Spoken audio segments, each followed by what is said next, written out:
Welcome, Tulane families, to tonight's webinar. We're so glad that you have joined us. This topic is all about the study abroad re-entry phase of your students' experience. So you're welcoming your students home from study abroad. What now? So that's what we'll be discussing tonight. And I've got several colleagues here tonight who will give you their experience and expertise and some guidance that you can use to support your students. So first of all, I'd like to introduce Annie Gibson, who's the director of the Office of Study Abroad for Newcomb-Tulane College, and she'll review tonight's agenda and kick things off. Thank you so much, Penny. It's great to be here. And we'll jump right into the agenda. I hope you all are so excited to have received your students from a semester or in some cases even longer abroad. And we are always excited to work in our office with students when they return to think about next steps, to think about how their study abroad is going to impact their academics moving forward and their desires for the future. So here today, we're hoping to give you a few tools that you can use to help them along the way and thinking about both logistics and then just overall what to talk about and think about as they're processing their time. I'm going to introduce you to briefly to our staff. We're going to talk about grades and credit transfers. We're going to talk about reverse culture shock when students return and skill transferability. So, how do they sort of articulate what they learned while they were abroad? Ways that they can stay involved with global issues at Tulane, and some ideas for going abroad again for those of you that may have students that would like to go abroad a second time. So, with that, first of all, let me introduce you briefly via slide to the wonderful advising staff of the Office of Study Abroad for Newcomb-Tulane College. And here you see a link with how your student could make an appointment with an advisor. We have 4 full-time advisors within the Office of Study Abroad, and our office, if your students study abroad with our office, we serve all students across all undergraduate majors at Tulane. And your student likely already has created a relationship with an advisor, but if they haven't, they are welcome to at any time. And all advisors advise on all majors. On the website, there are advisors kind of have areas of specialization where they're working closely with particular departments on course approval lists and that sort of thing. But all of our advisors work with all of the programs that we operate and also are equipped to talk about the experiences that your student has had abroad. So that is the Office of Study Abroad. Let me pass it over to my colleagues at Freeman. Uh-oh, my video is not starting up. There we go. Hi, everybody. My name is Mary Hicks. I am the director of the Freeman Study Abroad and Exchange Office. We handle a curated list of exchange programs with business schools around the world. So we're a smaller office that offers options to business school students.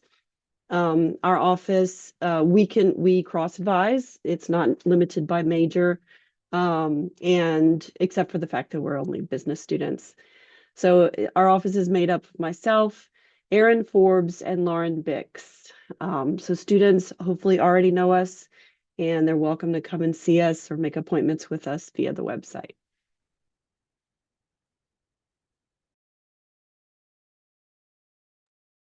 Thank you. So the first thing that is likely on the minds of your students, or that is kind of the nuts and bolts of the next steps, I want to take a moment to mention transcripts and grades.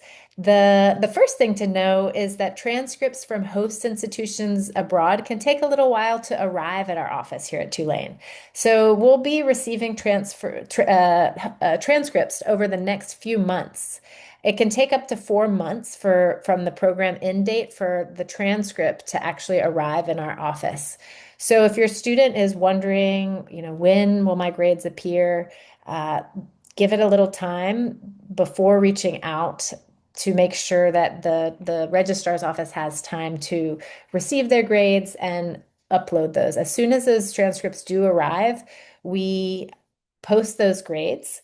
The only caveats to make sure that the things that the students need to be sure that they are working on their end are, one, if they have any sort of hold on their account, their grades will not be posted right away, or if they have an outstanding balance with their study abroad program. Those would be two reasons that there could be a delay on their end on why grades are not posted. So, but as long as those have been resolved, it's likely if their grades aren't posted and they're wondering where they are, it just could be the fact that they have not yet arrived from abroad. Students often feel a lot of stress over this as they're planning their semester. They want to know how grades will transfer back. Please encourage them to reach out to their study abroad advisor if they do have questions or concerns about this, and we're happy to check if their institution has yet sent grades and if they've arrived, and also just help them through to their particular challenges of need around their transcript. And as a reminder, all grades and credits earned abroad will be posted to the transcript, though that does not factor into their overall GPA. But the grades earned abroad, what is received on the international transcript, is what Tulane posts on their grade report here at Tulane. The other thing that we want to be sure that students do is that they complete their program evaluation. This is what helps us determine what programs continue to run, what issues may be arising, if there are particular areas of concern. So here is a QR link to both the Office of Study Abroad program evaluation as well as the Freeman program evaluation. So I encourage you to encourage your student to fill out our program evaluation. We do use this data and review it regularly. All right, credit transfer. When courses arrive at Tulane, when we receive these transfers from abroad, they will come in as 5,000 level general elective credits. Then students have the ability to petition with the academic department if to have certain courses count toward their major, toward their minor, or towards the NTC core requirement. Caveat underlined, that is if the course has not already been approved. So on the right-hand side with this QR code, we have quite a few courses that departments have already pre-approved. This is often in places where many Tulane students decide to study abroad and take similar courses.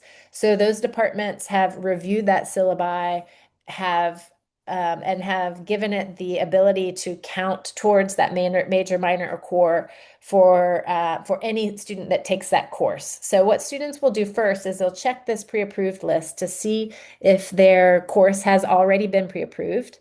And if not, then they will petition their academic department. This is not a hard process.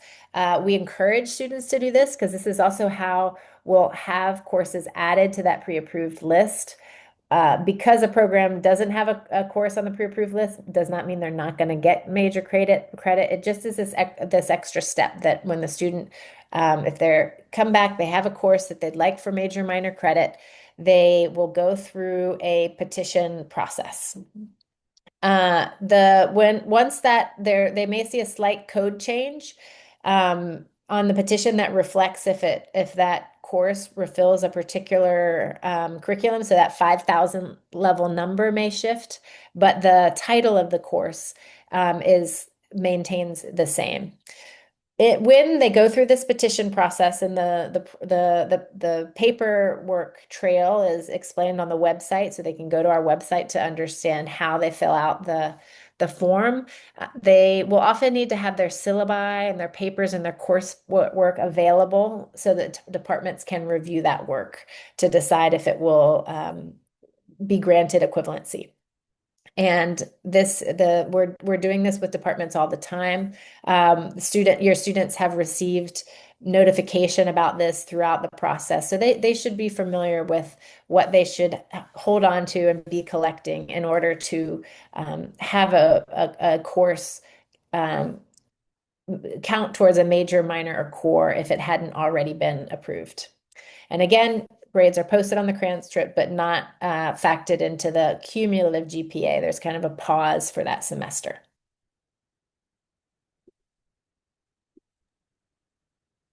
Okay, so here's my chance to talk about the Freeman specific or the business classes that students can take on programs that are administered via the Office of Study Abroad as well as the Freeman Study Abroad and Exchange Office. Just like Annie was saying, all the abroad courses are counted or transferred in as 5,000 level general elective credits.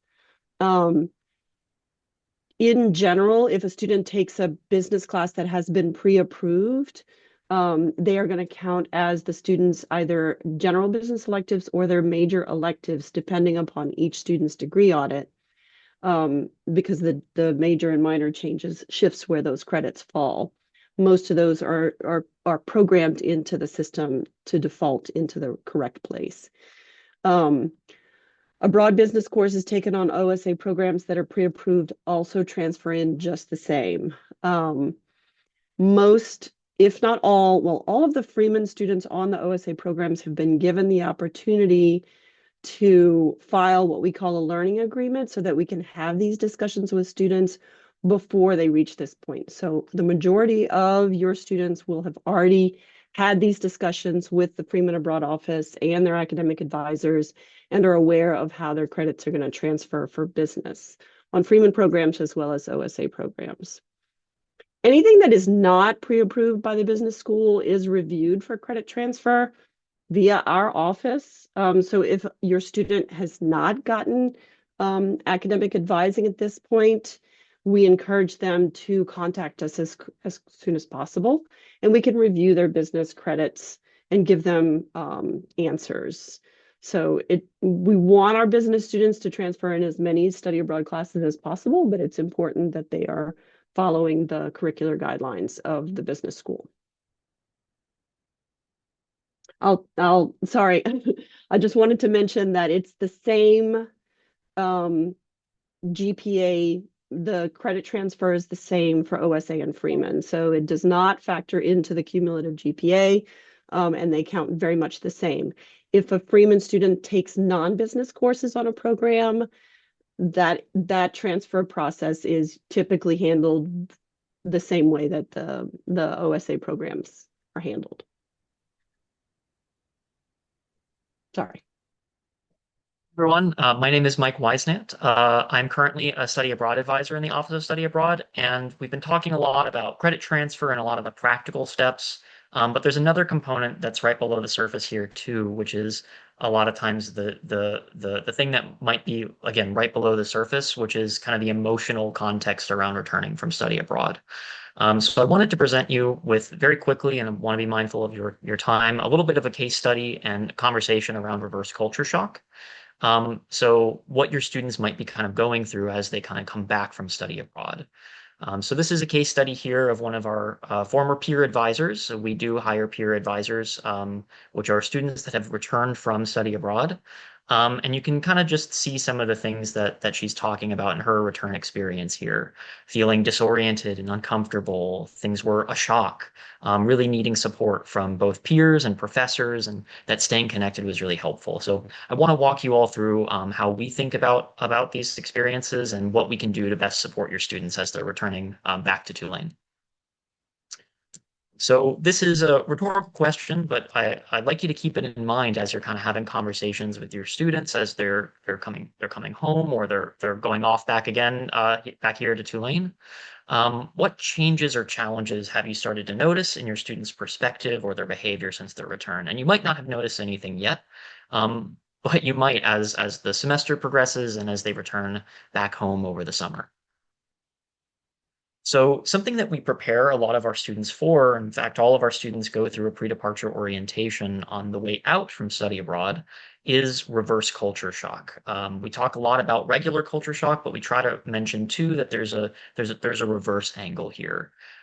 So culture shock, it's that dip that happens when you're kind of confronting the disparity in the way things work abroad in a different cultural context than the way that they do here in the States. And something that I think is really important to mention is that this happens as much as going abroad when you come home from studying abroad too. So there's the initial excitement, of course, when you come back, but then there's those moments of judgment that might creep in. Everything in Spain was incredible, and everything here is really tough.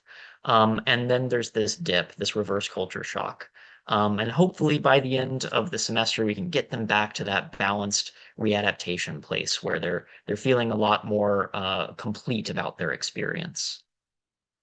So what might that look like, that reverse culture shock? And what are some things to kind of maybe pick up on when you're having a phone call with your students or they're home for holidays? What are some things that you might start noticing?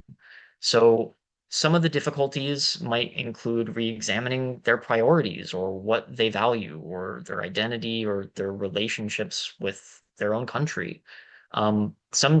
Some of it might be practical academic concerns where you're thinking about students might be feeling things are too difficult or maybe too easy compared to their experience abroad. And these feelings can be really disorienting and maybe even unexpected. A lot of times people are really anticipating that things are going to be different when they go abroad, but that returning moment is really a point of reflection where you're really thinking about what it's like to kind of return home to a place after having spent a long time somewhere else. The most important thing, of course, to mention is that each student's experience is going to be different. So it might not look the same for all of your students. It might look like sadness or even symptoms of depression, feeling disoriented or not at home. And there might be a level of homesickness that your students might start feeling for the host country that they've been living in for 4 months, or maybe they did a full academic year program. So there might be these shifting things that are happening with them, or even boredom or disinterest in things that are going on. And there's a period of grief here too, where they had a life that they were engaging in abroad that is different now that they've returned back to their normalcy, so to speak, at Tulane.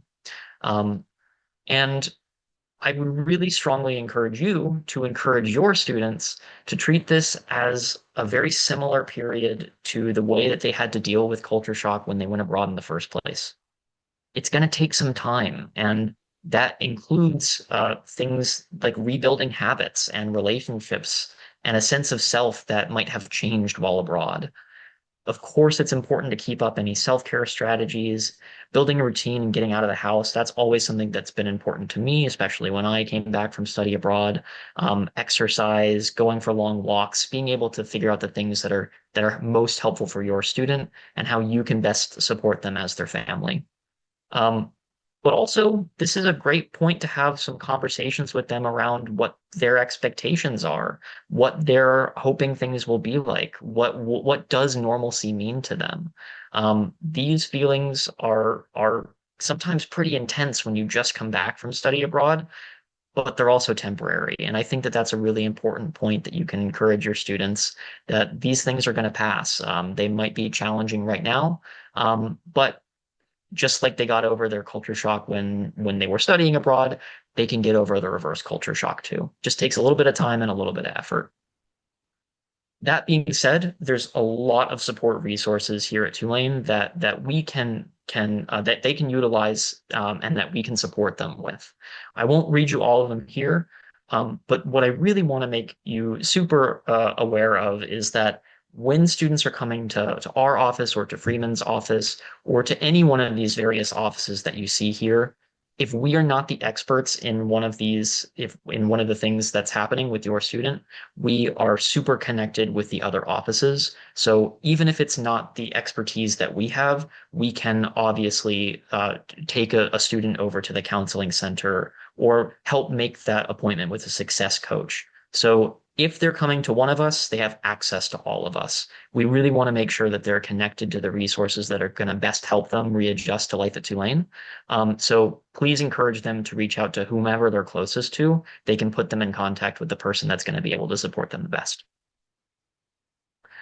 And as their family, you can also talk about some of the skills that they've gained from this too. Sometimes thinking about this as a learning experience of what did study abroad do for you outside of the classroom is helpful to contextualize the way that they're feeling about their cultural readaptation back to the US or back to life at Tulane. So you can talk to them about their growth with problem solving, how much more independent they are now, and their ability to rely on themselves. So you can also utilize this as a way to hopefully help illustrate to them that they've grown a lot from their experiences, which might help ground their culture shock experience a little bit. And if they get over that reverse culture shock and then all of a sudden can't wait to study abroad again, I wanted to let you all know that there are other opportunities for the students that are really hungry to get back out there. So students can go abroad again through our office or through Freeman or whichever office they went abroad through. They can go abroad through that office again. Students can choose to do a summer program if they've already done a semester program. Likely many of your students have come back from fall semester, but there are summer programs that are available if they would rather experience a short-term program instead of going abroad for another full semester. There are also future opportunities that they can be looking out for, things like fellowship awards, like a Fulbright, which is an entire year of a study abroad like experience that's fully funded, or graduate school abroad. That's something that I did. I did my graduate school abroad and I found it a super rewarding experience. Or maybe it's less about studying abroad and more about teaching abroad. There are ways to get your career started from an international angle, and teaching abroad might be a great way for your students to kind of prove their mastery over study abroad by going abroad to teach or to work abroad even. And of course, there's also ways for them to get involved with helping future students study abroad. This is also a really rewarding thing, right? Sometimes the best way to prove your mastery over something is to help others with it. So we have a study abroad returnee contact system called STAR. And here's a link that you can provide to them that can tell them a little bit about the process. We try not to make these things too time intensive for them, but it's really ways that they can not only show their experience to future students, but also really help them through the things that they went through.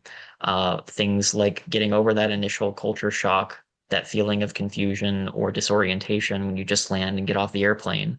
Those things, and hearing it from a peer is sometimes even more helpful than hearing it from one of us in our office. And we also have some social media accounts. If students would like to contact us to maybe even work on a blog, they can do that as well. We're always happy to champion student voices for talking about study abroad. I'll also provide some links here. These slides will, of course, all be presented to you. So I won't go through these individual links, but just so you have them for future reference, these slides will be provided for you so you can figure out how to access Tulane Career Services, case management, any of the off-campus housing guides, anything like that. So we wanted to make sure that the things that we feel like are relevant to your students' experience at returning to Tulane, that you had some easy access links to. And then finally, for us, Global Cafe is a weekly event where your students can engage with our office, Freeman's office, but also international students at Tulane.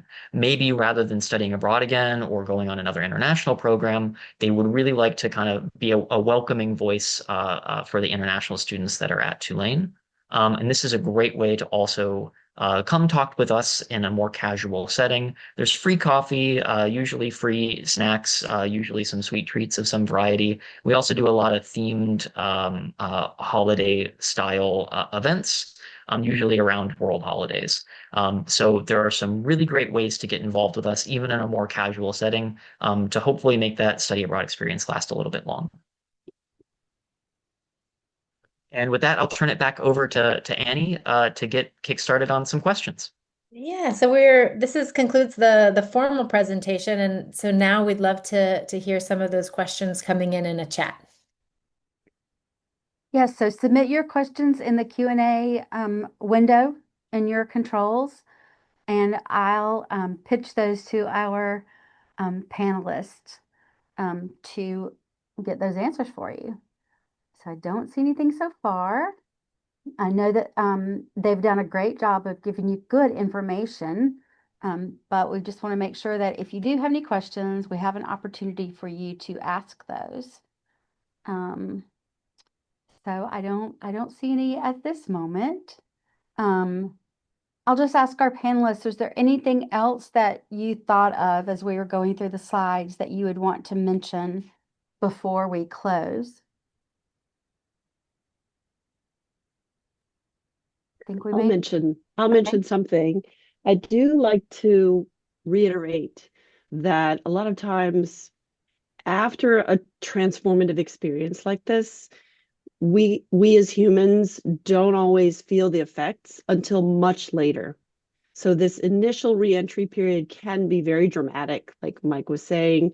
We go through that reverse culture shock. But a lot of times the sort of like background lessons that we internalize don't make themselves known to us until much later. So it's kind of fun for our students to witness, for us to witness that with our students, and we hope that you'll experience that with your students as well. So here's one really great question. Are there events at Tulane for post-grad opportunity like the Rhodes Fellowship, etc., or should they just come for a one-on-one chat with you? Their student is thinking about it but doesn't know where to begin, what's a good fit, how likely he is to earn that kind of experience, and so on.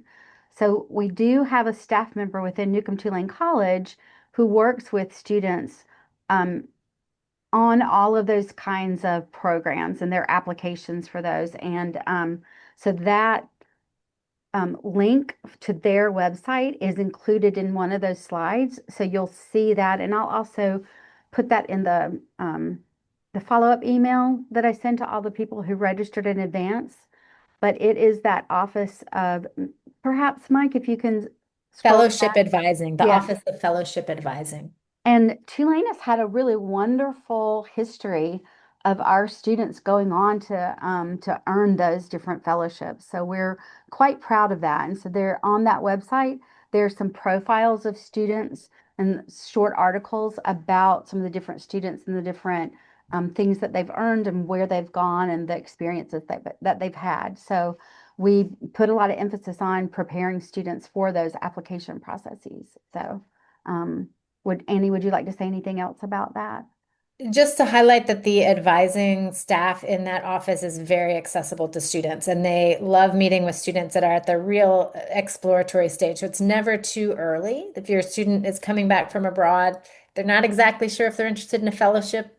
They don't know how competitive they are. They just want to generally see. That's a great place to start. Also, if they many students will be excited by a research topic while abroad, and this is also a great place to help them hone that idea if they're interested in perhaps research or perhaps grad school. So going in and saying, "Hey, I had this study abroad experience. I'm interested in potentially going abroad again, or potentially doing research," or they're a great place to kind of unpack those things. And it's also, we encourage these meetings too in terms of helping process reverse culture shock, having someone just to speak with about the study abroad experience. So I really would encourage a meeting with fellowship advising. So the next question is, my student wants to keep up his Spanish. Are the Global Cafe events in foreign languages? He got waitlisted for an appropriate Spanish class this semester, so he's looking for other ways to keep using his Spanish. So the Global Cafe, there are a lot of international students that show up that are from Spanish-speaking countries and will be speaking in Spanish. We have students that do attend Global Cafe specifically because they want to widen their network of so domestic students who go to Global Cafe to widen their network of international friends that they can speak with. Tulane also has Spanish language meetups. So there's a weekly Spanish language meetup specifically that they can look at. If your student looks through the Language Resource Center at Tulane, they can get information about the Spanish language meetups. The Spanish language meetups might also be listed on the calendar portion of WaveSync, which is a portal that the students have access to that's both a directory of student organizations and an events calendar. So that might be another place for them to look to find those Spanish language meetup events too. So I'll make a last call for any more questions. And if we don't have any others, then we'll close here. So I would just like to extend my gratitude to Annie and Mary and Mike for their time and sharing their expertise tonight, and to thank all of you family members for joining us. We're all really excited about the experience your students have had, and then how they build on that for the rest of their time at Tulane, and how that will enhance their lives going forward. So I'd just like to remind everybody that if you have questions about the specific programs, and those email addresses are there at the bottom of the screen. If you have feedback in general about the webinar, you're welcome to email that to me at families@tulane.edu. Or if you have suggestions for other topics for webinars, please don't hesitate to share that with me. We really appreciate your feedback. Your input helps us improve what we offer to parents in the future. So I think with that, we'll close. And thanks again, everyone. Good evening. Thank you. Bye. Thanks, everyone.